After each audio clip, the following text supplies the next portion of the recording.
नमस्कार मंडळी, आपण कुठेही फिरायला जातो तेव्हा थोडेफार पैसे सेव्ह करण्याचा विचार करतो आणि तिथे काही लोक बसलेले असतात ते आपल्याकडनं जास्त पैसे घेतात, कारण तो त्यांचा बिझनेस असतो नाही का. पण आपण जागरूक राहणं हे आपलं काम आहे. तसंच आम्ही केम्ब्रिजला गेलो होतो तेव्हा आम्हाला कुठे कुठे जास्त खर्च झाला असता पण तो वाचला, हे मी या व्हिडिओमध्ये सांगण्याचा प्रयत्न केलेला आहे. सगळ्यात आधी मी सांगणार आहे रिव्हर पंटिंग बद्दल. ही रिव्हर पंटिंग ऑनलाईन जर तिकीट्स बुक केले आणि वीकडेज मध्ये बुक केले तर स्वस्त पडतात, पण तिथे असे रस्त्यावरती लोक बसले असतात, ते तिकीट सेल करत असतात.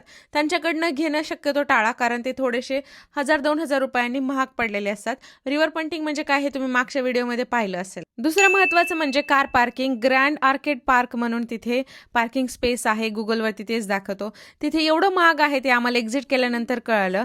5 तासांचे जवळपास त्यांनी 3500 रुपये घेतले होते, त्यामुळे तिथे पार्क करणं शक्यतो टाळा. तिसरी गोष्ट म्हणजे युनिव्हर्सिटीच्या आसपास अशी काही आकर्षक दुकाने असतात, तिथून काही गोष्टी घ्याव्याशा वाटतात. भार्गवला असंच वाटलं होतं काहीतरी घ्यावं म्हणून आम्ही आत गेलो.